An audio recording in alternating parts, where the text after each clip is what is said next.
할렐루야. 예, 반갑습니다. 오늘은 특별히 우리 그것이 알고 싶다. 세 번째 시간 인간 창조에 대해서 함께 말씀을 살펴보자 합니다. 여러분, 요즘 이런 혹시 이야기 들어보셨습니까? 가정의 서열 이야기예요. 가정의 서열. 여러분, 우리 가정의 서열 1위는 누구죠? 자녀들이에요, 자녀. 자녀들. 그 다음에 서열 2위는 엄마입니다. 경제를 가진 엄마예요. 그 다음에 서열 3위는 남편일까요? 아닙니다. 3위는 비싸고 맛있는 간식을 독차지하는 외환경이래요, 외환경. 그리고 4위는요? 아닙니다. 4위는 반려식물이라고 합니다. 5위가 남편이에요, 남편.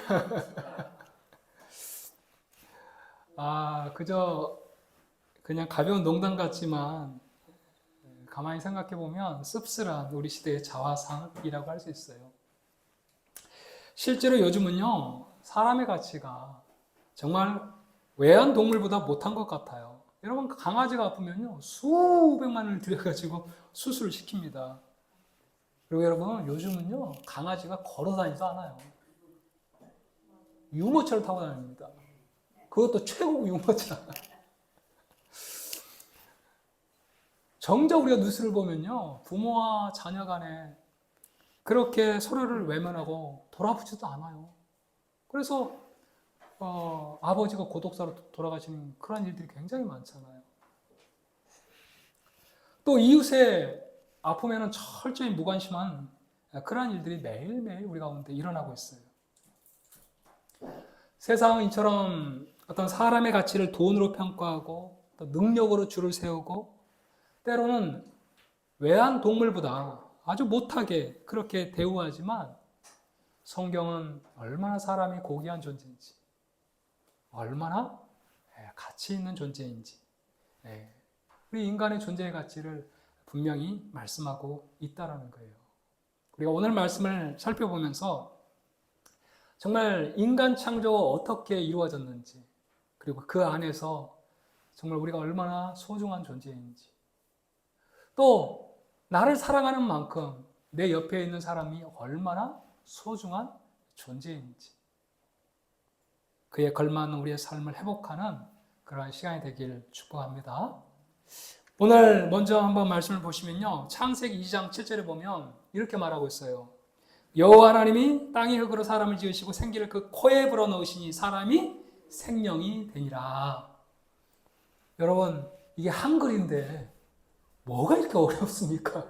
여러분, 한글이죠, 그죠? 여러분, 이해해요, 못해요? 막 너무 어려워. 이 생기라는 말은요, 이게 히브리어로 네페시 하야라는 말이에요. 숨이라는 이런 거예요, 숨. 그러니까 여호와 하나님이 땅의 흙으로 사람을 이렇게 탁 빚으셨어요. 저도 다 흙입니다, 이거. 죽으면 다 흙으로 돌아가죠? 우리 육체는 흙이에요, 성경 그대로. 성경에서 말한 대로 우리는 다 흙으로 지어졌어요. 하나님께서 흙으로 만드셨어요. 그러니까 흙으로 돌아가는 겁니다. 자, 그런데 뭘 그 코에 불어넣으셨어요? 생기. 이 생기가 바로 네페시 하야라는 히브리어인데 바로 숨이라는 말이에요, 숨. 하나님께서 생명에 숨을 확 불어넣으니까 그냥 이 흙덩어리는 우리가 생명이 되었어요. 이거 무슨 말입니까? 생명이라는 말은 또 무슨 말이에요? 살생이라는 말이에요. 살아있는 그러한 존재가 되었다. 살아있는 존재가 되었다. 이런 말이에요. 생명이라는 말 조금 어렵지만. 그러니까 하나님께서 이렇게 흙으로 이렇게 빚으셨단 말이에요. 우리 인간을 이렇게 빚으셨어요. 자, 그리고 하나님이 생명의 호흡을 불어넣으시니까 사람이 비로소 살아있는 그러한 존재가 되었다. 성경은 지금 이렇게 이야기를 하고 있습니다. 자, 정말 인간은 흙으로 빚어진 그러한 인간은 그 자체로는 단지 물질에 불과해요. 그러나 하나님께서 생기를 불어넣으실 때 비로소 살아있는 존재가 되었다라는 것입니다. 혹시 뭐 주차를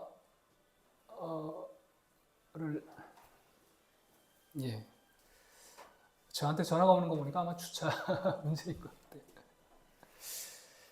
자, 중요한 것은요, 이 생기가 인간만의 전유물이 아니라는 사실이에요. 여러분, 성경은요, 동물들도 생명을 받았다고 분명히 말합니다. 네, 동물들도. 창세기 7장 22절 한번 보여주십시오. 창세기 7장 22절. 우리 한번 같이 읽을까요? 육지에 있어 그 코에 생명의 기운의 숨이 있는 것은 다 죽었더라. 이 생명의 기운의 이 숨. 이게 네페시아야 동일합니다. 동일한 히브리어가 사용되고 있다는 거예요. 자, 그러니까 하나님께서 사람에게만 숨을 불어넣으신 게 한 것이 아니라 온 그 동물에게도 다 숨을 불어넣으셔서 이렇게 살아있는 생물이 되었다는 거예요.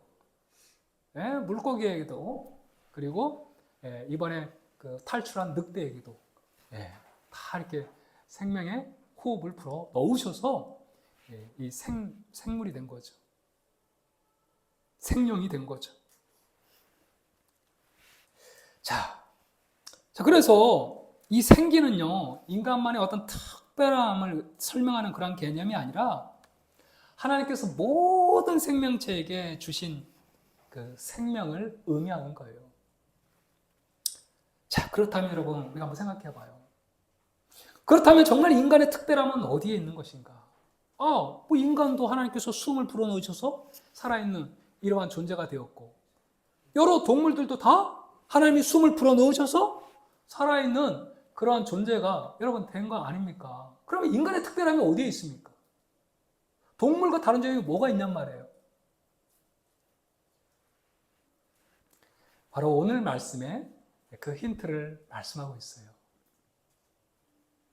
여러분, 하나님은 사람을 특별히 하나님의 형상으로 만든 줄로 믿습니다. 이게 바로 모든 피조물과 구별되는 차이점이에요. 그래요.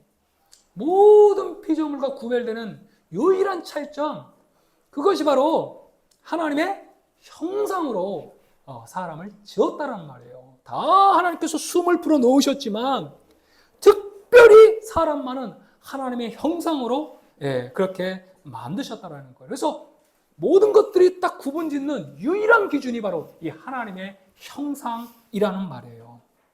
여러분, 하나님의 이 형상이라는 말, 또 하나님의 모양이라는 말을 우리가 구분할 필요가 없어요. 우리가 한번 26절, 27절 한번 보세요. 오늘 이 말씀에 한번 보시면요, 우리 26절 한번 같이 읽어봐야 돼요. 너무너무 중요한 말씀이니까 한번 같이 읽겠습니다.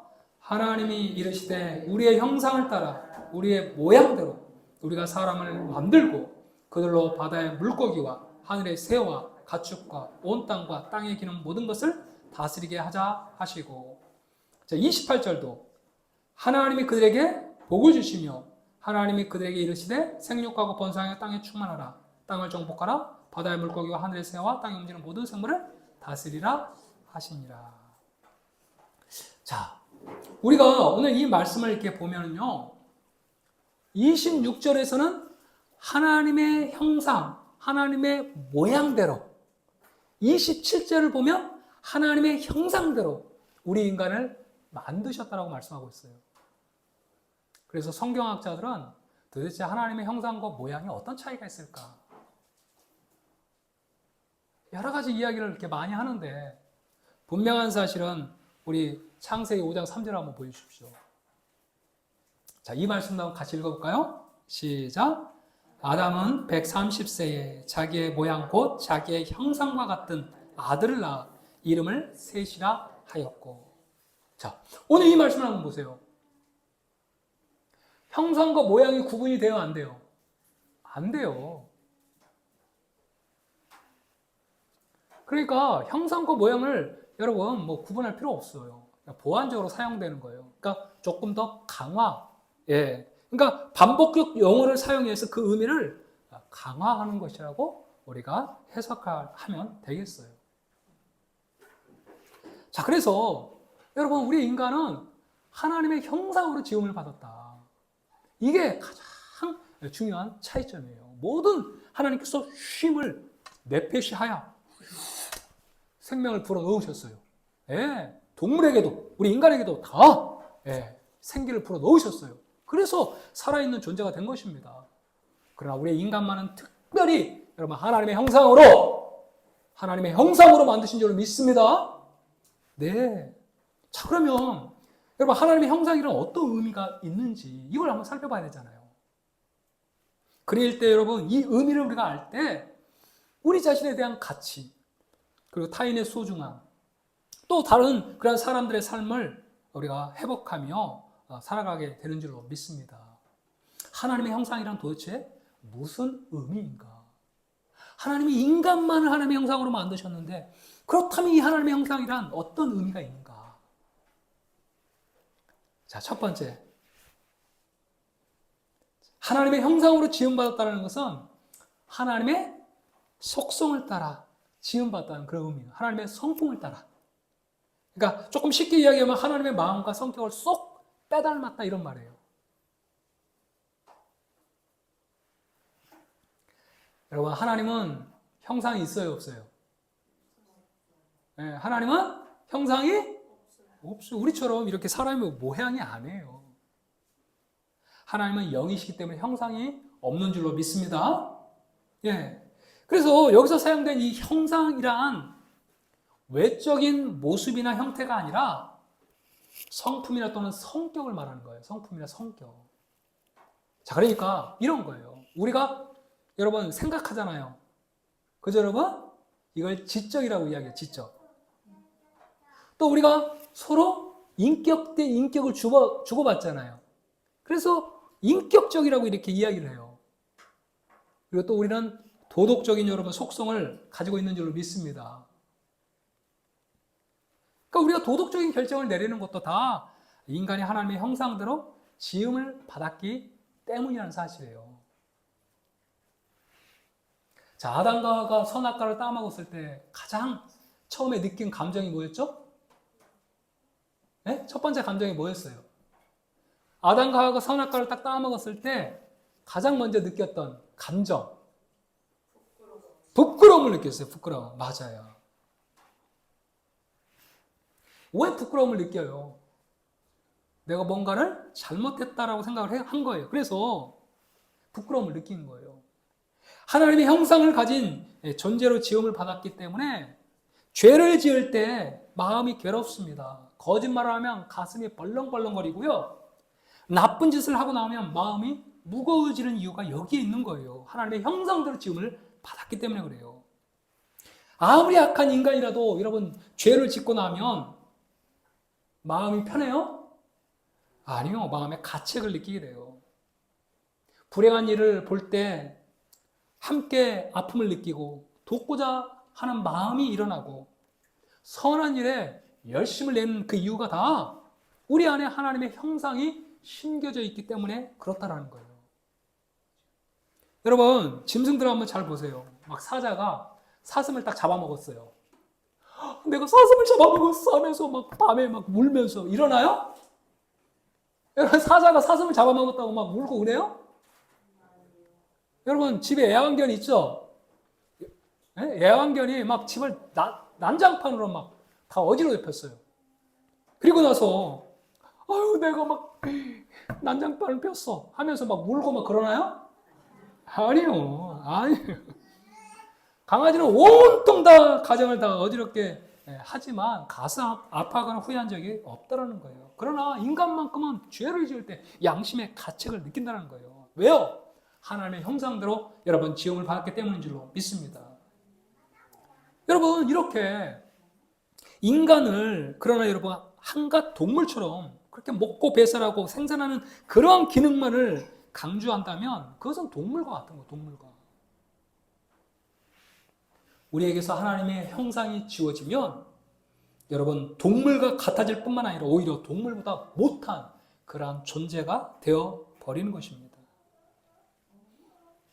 여러분 인간이 죄를 짓고 하나님의 형상이 깨지고 나니까 어때요? 우리의 이 양심이 제 기능을 발휘하지 못하는 거예요. 원래는 의와 진리의 거룩함에 정말 일을 해야 될 인간이 온갖 육신의 정욕과 안목의 정욕과 이생의 자랑을 따라 살아갈 수밖에 없게 되는 것이죠. 그래서 여러분 요즘은 짐승맛도 못한 인간 이런 말이 여러분 나오지 않아요? 하나님의 형상이 다 깨어졌기 때문에 그래요. 그래서 예수님이 이 땅에 오신 것입니다. 여러분 구원의 사건은 바로 이 깨어진 하나님의 형상을 회복하기 위해서 예수님께서 이 땅에 오셔서 우리 죄를 위해 죽고 죽은 지 3일 만에 여러분 부활하신 줄로 믿습니다. 그래서 예수를 믿는 자 그 심령에 에베소 4장 24절처럼 하나님을 따라 의와 진리의 거룩함으로 지으심을 받은 새 사람을 입으라 이렇게 말씀하고 있어요. 그러니까 예수님을 믿고 하나님의 형상을 회복한 인간들이 가는 곳곳마다 인간의 존엄성이 여러분 회복되는 줄로 믿습니다. 아멘이시죠? 여러분 기독교가 들어간 그 나라를 한번 보십시오. 미국에 기독교가 들어가니까 노예 해방 운동이 일어나는 거예요. 창조 안에서 바라본 인간의 그 존엄성, 하나님의 형상으로 모든 인간이 지원받았다는 이 사실을 깨닫고 나니까 그때에 비로소 어떤 한 영혼도 결코 무시받아서는 안 된다는 것을 깨닫게 된다는 거예요. 인간 엄마 뱃속에 있는 아주 작은 태아라 할지라도 여러분 그 인간이 존중받아야 될 줄로 믿습니다. 어린 아이, 사회적 약자, 장애인들 아무리 작은 자라 할지라도 하나님은 그 자에게 냉수 한 그릇 주는 것 잊지 않는다라고 말씀하고 있어요. 창조의 정신 안에서 인간을 대할 때 인간을 대하는 우리의 태도가 달라질 수밖에 없다라는 거예요. 여러분 그렇기 때문에 우리가 하는 일들 속에서 인간의 존엄함, 인간의 가치를 충분히 인정하고 있는지를 우리가 살펴보아야 하는 줄로 믿습니다. 하나님의 형상으로 만들어졌기 때문에 우리가 이렇게 고귀한 생각을 할 수 있고 하나님의 형상으로 지음을 받았기 때문에 죄를 지을 때 양심의 가책을 받는 거예요. 여러분 하나님의 속성과 하나님의 성품을 따라 우리가 지어진 그러한 존재임을 잊지 않을 수 있길 축복합니다. 두 번째로 하나님의 형상대로 지음받았다는 것은 하나님과 교제할 수 있도록 만드셨다는 거예요. 어떻게 만드셨다고요? 예. 우리 옆에 있는 분 한번 보세요. 여러분 교제가 얼마나 소중합니까? 그래요 안 그래요? 자 26절에 보니까요. 여기에 보면은 하나님이 이르시되 한번 여러분 보세요. 26절에 하나님이 이르시되 누구의 형상을 따라? 누구의 형상을 따라? 우리의 형상을 따라. 그리고요. 우리의 모양대로. 또 누가? 우리가 사람을 만들고. 자, 여기 우리라는 말이 단수예요, 복수예요, 여러분? 단수예요, 복수예요? 복수예요, 복수. 그러니까 하나님의 존재 스타일은 단수이면서도 복수예요. 너무 어렵죠? 이걸 삼위일체라고 해요, 삼위일체.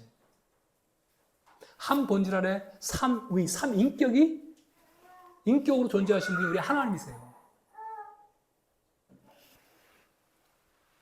그러니까 하나님의 존재 스타일이 공동체로 존재한단 말이에요.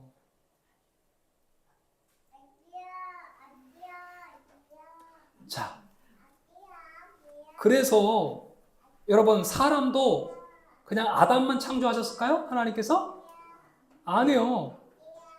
자, 27절 하나님 말씀 한번 보세요. 27절 같이 한번 읽어봅시다. 시작. 하나님이 자기 형상 곧 하나님의 형상대로 사람을 창조하시되 누구와 누구를 창조하셨어요? 남자와 여자를 창조하셨어요.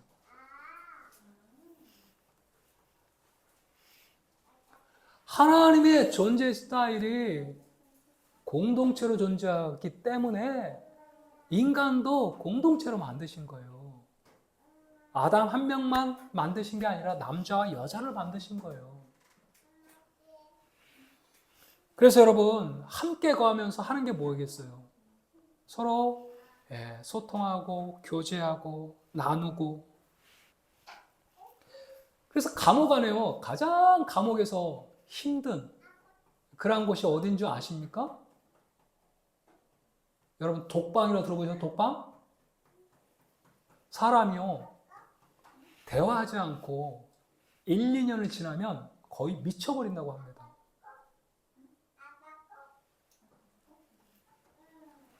사람이 이 관계가 원활치 않을 때 인간은 가장 불행을 느끼는 이유가 여기 있어요.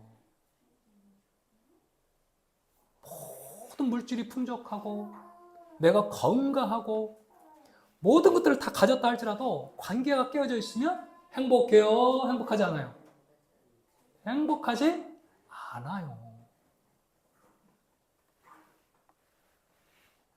그러니까 하나님의 형상대로 지음을 받았다는 것은 바로 관계적 존재로, 교제적 존재로 하나님께서 우리 인간을 만드셨다는 거예요.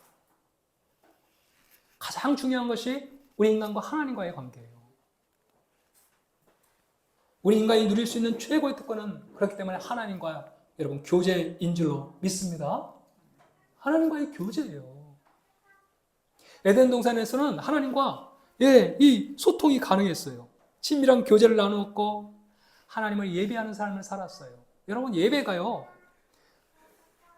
원래는 어떠한 종교적 행위가 아니라 이 예배는 하나님과의 이 관계를 맺는 것을 말하는 거예요. 기독교에서 말하는 예배는 일방적인 것이 아니에요. 다른 종교에서는 일방적으로 인간들이 신들을 향해 제물을 바치는 것으로 끝나지만 기독교는 그런 종교가 아니에요. 기독교는 하나님이 인간을 찾아오시고 그 찾아오신 인간과 함께 대화하며 친밀함을 나누는 그러한 종교가 바로 기독교인 줄로 믿습니다. 그렇기 때문에 여러분 피조물로서 창조주와 대화를 나누고 깊은 교제를 가질 수 있다는 것은 정말 특권 중에 최고의 특권이라는 것이죠. 그렇기 때문에 여러분 우리는 그냥 동물처럼 배만 부르다고 해서 만족할 수 있는 그런 존재가 아니라는 사실이에요. 하나님과의 교제가 끊어진 인간은 결코 만족감을 누릴 수 없어요. 아무리 많은 것들을 가졌다 할지라도 아무리 많은 것들을 소유한다 할지라도 하나님과의 교제가 단절된 인생은 결국 험으로 끝나고 마는 것이에요. 왜요? 우리 인간이 하나님의 형상으로 지음을 받았기 때문에. 하나님과 교제하는 인생으로 지음을 받았기 때문에. 그러나 죄 때문에 이 하나님과의 관계가 끊어져서 그래서 예수님이 이 땅에 그 관계를 다시 회복시키기 위해서 이 땅에 오신 것이죠.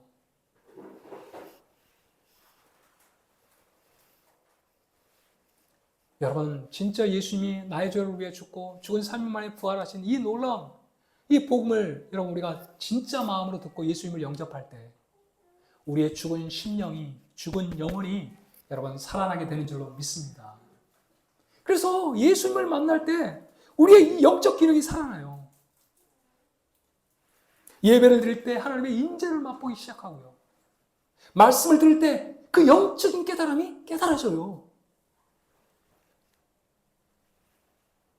여러분 그렇기 때문에 우리에게 가장 중요한 것은 하나님과의 교통이에요. 교통. 하나님과 교통이 되면 여러분 우리의 모든 것들이 새롭게 이제 회복이 되기 시작합니다.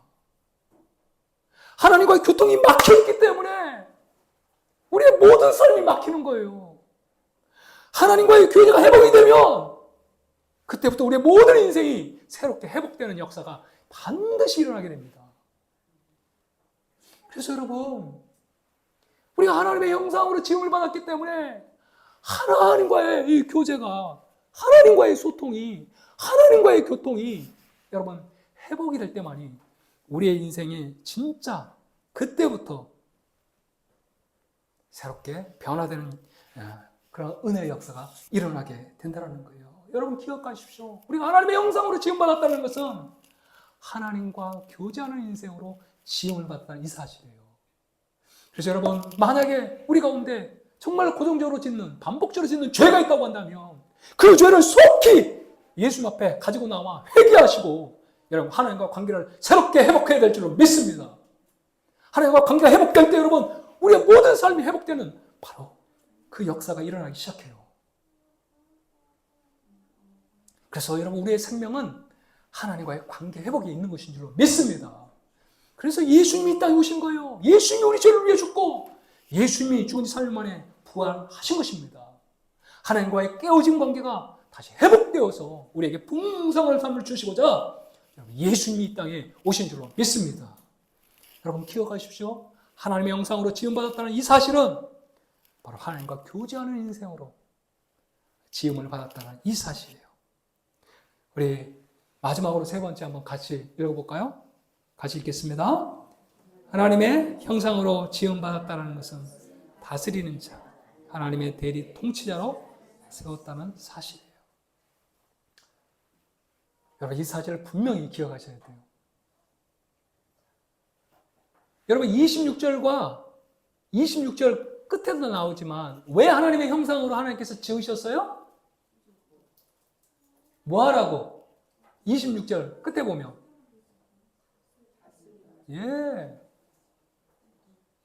뭐 하라고요?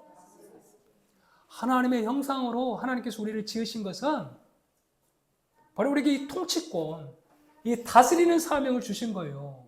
할렐루야! 28절에도 뭐라고 말씀하고 있어요? 28절에?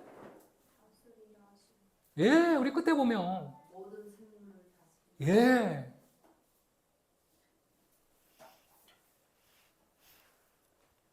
바로 다스리라고 하나님이 하나님의 형상으로 우리 인간을 만드셨다는 거예요. 자, 고대 사회를 보면요. 왕은 단순한 정치 지도자가 아니었어요. 왕은 자신이 섬기는 신을 대신해서 다스리는 존재로 여겨졌어요. 자, 그래서 사람들은 왕을 보면서 왕을 보면서 저 나라의 신이 저렇게 통치하는구나 이렇게 이해를 했어요. 그래서 한 나라의 왕이 백성을 잘 다스리면 저 왕이 섬기는 신이 대단한 신이구나. 또 왕들은요 자기 통치의 영역이 미치는 곳에 동상을 이렇게 세우거나 이미지를 세웠어요. 그래서 여기까지 내 통치의 영역이다. 이렇게 영역 표시를 하기도 했습니다. 자, 그러니까 하나님의 형상대로 지음을 받았다는 것은 자, 이렇게 통치를 의미하는 거예요. 다스림. 자, 그런데 여러분 놀라운 사실은 오늘 말씀해 보면 특정한 어떤 왕만 하나님께서 하나님의 대리자, 하나님의 통치자, 하나님의 형상으로 지음받았다고 말씀하지 않고 모든 인간을 하나님께서 하나님의 형상으로 그렇게 지었다고 오늘 분명히 말씀한 줄로 믿습니다. 그러니까 왕만 하나님의 통치자가 아니에요. 하나님의 대리 통치가 아니란 말이에요. 성경은 우리 모든 인간이 하나님의 형상으로 지음받아 다스리며 통치하는 왕 같은 존재로 하나님께서 우리 인간을 만드셨음을 말씀하고 있는 거죠. 그래서 생육하고 번성하고 땅을 정복하고 다스려라. 하나님께서 만드신 이 온 세상을 정말 청지기적 사명을 가지고 잘 통치하고 다스리는 이 사명을 우리 인간에게 주신 것입니다. 사랑하는 여러분, 그런데 여러분 우리의 삶을 한번 보십시오. 우리가 진짜 다스리는 삶을 살고 있는지 아니면 다스림을 받고 그렇게 사는 삶을 살고 있는지.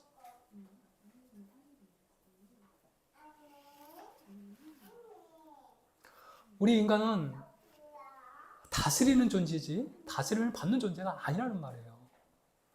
그래서 여러분, 이 땅에 있는 모든 피조물들 절대 우상을 숭배해서는 안 돼요. 우상에 종속돼서는 안 돼요. 그게 물질이든 사람이든 그 어떤 것도 여러분 종속되어서는 안 되죠. 그런데 우리 인간이 왜 이러한 존귀함을 여러분 잃어버린 것입니까? 모든 것은 이 죄에서 온다는 거예요. 하나님을 반역한 이 반역죄. 바로 여기에서 하나님과의 관계가 깨어지고 정말 우리에게 주신 이 왕권을 다 잃어버리게 된 것이죠. 그런데 예수님께서 이 땅에 오셔서 이 반역죄를 짊어지고 십자가에서 여러분 우리 대신 죽으신 줄로 믿습니다. 그래서 여러분 이 반역죄 때문에 영원한 심판을 받아 마땅한 그러한 우리가 다시 그 신분을 회복하게 되었다는 사실. 우리 베드로전서 2장 9절 말씀을 한번 같이 읽고 말씀을 마치도록 하겠습니다. 같이 한번 읽겠습니다.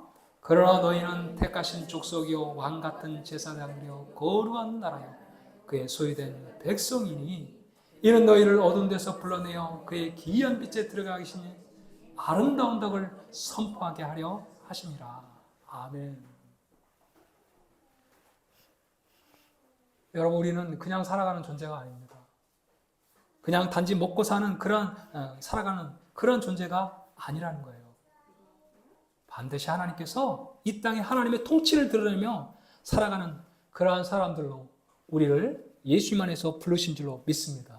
그래서 가정에서 직장에서 관계 속에서 왕 같은 제사장으로 여러분 주님과 함께 다스리는 그러한 삶을 사실 수 있길 축복합니다.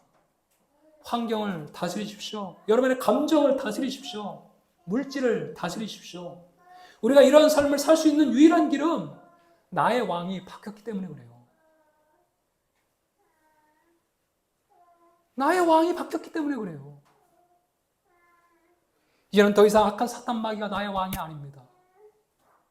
그 십자가 위에서 사탄 마귀를 짓밟고 승리하신 예수 그리스도를 나의 왕으로 다시 영접했기 때문에 이제는 예수님과 함께 환경을 다스리고 우리의 감정을 다스리고 물질을 다스리고 살아갈 수 있는 존재가 되었다는 사실이에요. 사랑하는 여러분, 오늘 이 시간 하나님의 말씀을 다시 한번 돌아봤으면 좋겠어요.